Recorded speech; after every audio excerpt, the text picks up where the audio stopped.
வணக்கம்.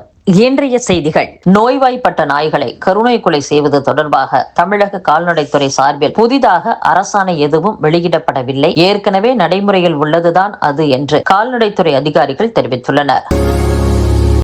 ஸ்ரீஹரிகோட்டாவில் GSLV rocket வரும் 30ஆம் தேதி விண்ணில் ஏவப்பட உள்ளதால் பழவேற்காடு பகுதி மீனவர்கள் கடலுக்கு செல்ல வேண்டாம் என்று தெரிவிக்கப்பட்டுள்ளது. பழவேற்காடு அடுத்த ஆந்திர மாநிலத்தில் உள்ள ஸ்ரீஹரிகோட்டாவில் விண்வெளி ஏவுதள மையம் உள்ளது. இந்த மையத்திலிருந்து வரும் 30ஆம் தேதி GSLV F-16 ராக்கெட் விண்ணில் செலுத்தப்பட உள்ளது. இதனால் பழவேற்காடு மீனவர்கள் கடலுக்கு செல்ல தடை விதிக்கப்பட்டுள்ளதாக திருவள்ளூர் மாவட்ட மீன்வளம் மற்றும் மீனவ நலத்துறை தெரிவித்துள்ளது. மாமன்னர்கள் ராஜராஜன், ராஜேந்திர சோழன் ஆகியோருக்கு சிலை அமைக்கப்படும் என்ற பிரதமரின் அறிவிப்புக்கு அமமுக பொதுச் செயலாளர் TTV தினகரன் வரவேற்பு தெரிவித்துள்ளார். பொதுமக்கள் உடல் பரிசோதனை மேற்கொள்ளும் வகையில் நலம் காக்கும் ஸ்டாலின் என்ற புதிய திட்டம் ஆகஸ்ட் 2ஆம் தேதி முதல் தமிழகத்தில் செயல்படுத்தப்பட உள்ளது என்று மருத்துவம் மற்றும் மக்கள் நல்வாழ்வுத்துறை அமைச்சர் மா சுப்பிரமணியன் தெரிவித்துள்ளார். முதலமைச்சர் ஸ்டாலின், தாவேக தலைவர் நடிகர் விஜய் ஆகியோரின் வீடுகளுக்கு வெடிகுண்டு மிரட்டல் விடுத்தது தொடர்பாக போலீசார் விசாரணை மேற்கொண்டு வருகின்றனர். மகளிர் ஆணையத்தில் அளிக்கப்பட்ட புகார்களில் 80% புகார்களுக்கு தீர்வு காணப்பட்டுள்ளதாக தமிழக மகளிர் ஆணைய தலைவர் AS குமாரி தெரிவித்துள்ளார். தமிழகத்தில் கூட்டணி ஆட்சிக்கு சாத்தியமில்லை, அது கூட்டணிக்குள் தேவையற்ற குழப்பங்களை ஏற்படுத்தும் என்று மதிமுக முதன்மை செயலர் துரை வைகோ தெரிவித்துள்ளார். முதலமைச்சர் ஸ்டாலின் தலைமையிலான திமுக கூட்டணி மிகவும் வலிமையாக உள்ளது. திமுக ஆட்சியில் நிகழக்கூடிய சிறு சிறு தவறுகளை மதிமுக உள்ளிட்ட கூட்டணி கட்சிகள் சுட்டிக்காட்டி வருகின்றன. அதற்காக கூட்டணிக்குள் குழப்பம் ஏற்பட்டுள்ளதாக கருத முடியாது. தமிழகத்தில் கூட்டணி ஆட்சிக்கு எப்போதும் சாத்தியம் இல்லை என்றும் துரை வைகோ கூறியுள்ளார். வணிகர்களின் கோரிக்கைகளை ஏற்றுக்கொள்வதாக கடிதம் மூலம் உறுதியளிக்கும் கட்சிக்கே வரும் சட்டப்பேரவை தேர்தலில் ஆதரவு அளிக்கப்படும் என்று வணிகர் சங்கங்களின் பேரமைப்பின் மாநில தலைவர் AM விக்ரம் ராஜா தெரிவித்துள்ளார். காமராஜருக்கு எதிராக யார் பேசினாலும் பொறுத்து கொள்ள மாட்டோம் என்று தமிழக காங்கிரஸ் முன்னாள் தலைவர் KV தங்கபாலு கூறியுள்ளார்.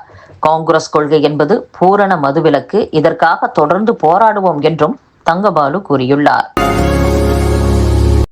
மும்பையிலிருந்து கன்னியாகுமரி சென்ற ரயிலில் திடீரென ஏற்பட்ட புகையால் நடுவழியில் ரயில் நிறுத்தப்பட்டதால் பயணிகள் அவதியடைந்தனர். AC பெட்டியில் இருந்து புகை கிளம்பியது. இதனால் பயணிகள் அதிர்ச்சி அடைந்து அபாய சங்கிலியை பிடித்து இழுத்து ரயிலை நிறுத்தினர்.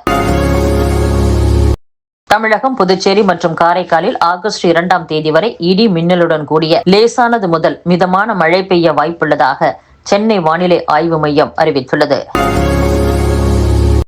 தண்டனைக்கு எதிரான வழக்கில் முடிவு எடுக்காமல் பல ஆண்டுகளாக இழுத்தடிப்பதாக உச்சநீதிமன்றத்தில் தூக்கு தண்டனை விதிக்கப்பட்ட குற்றவாளிகள் புகார் செய்த பின் ஒரு வாரத்திலேயே 10 குற்றவாளிகள் மீதான வழக்குகளில் ஜார்க்கண்ட் உயர்நீதிமன்றம் தீர்ப்பளித்துள்ளது. டெல்லியில் நூற்றுக்கணக்கான குடிசைவாசிகள் தங்கள் வீடுகள் பாஜக அரசால் அழிக்கப்பட்டு வருவதால் வீடற்றவர்களாகி வேதனையை அனுபவித்து வருகின்றனர். இந்த கொடூர செயலானது ஆளும் கட்சியின் ஏழைகள் மீதான உணர்வின்மையையும் அதன் அதிகார ஆணவத்தையும் வெளிப்படுத்தி வருகிறது என்று மக்களவை எதிர்க்கட்சி தலைவர் ராகுல் காந்தி தெரிவித்துள்ளார்.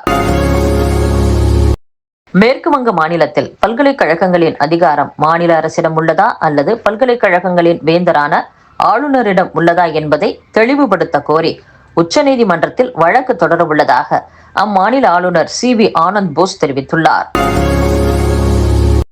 திரைப்படங்களை சட்டவிரோதமாக படம் பிடித்து இணையத்தில் வெளியிட்டால் 3 ஆண்டுகள் சிறை தண்டனை விதிக்கப்படும் என்று மத்திய அரசு தெரிவித்துள்ளது. சத்தீஸ்கர் மாநிலத்தில் நக்சல் தீவிரவாதிகளால் அதிக பாதிப்பை எதிர்கொண்ட பகுதிகளில் BSNL நிறுவனம் சார்பில் 400 கைபேசி கோபுரங்கள் அமைக்கப்படும் என்று மத்திய தொலைத்தொடர்பு ஊரக மேம்பாட்டுத்துறை இணையமைச்சர் பெம்மசானி சந்திரசேகர் தெரிவித்துள்ளார். நாட்டின் வெளியே இருந்து செயல்படும் சில பிரிவினைவாத சக்திகள் ஜம்மு காஷ்மீரின் வளர்ச்சி மற்றும் அமைதியை சீர்குலைக்க முயற்சிக்கின்றன என்று மத்திய சிறுபான்மையினர் விவகாரங்கள் துறை அமைச்சர் கிரண் ரிஜிஜு கூறியுள்ளார்.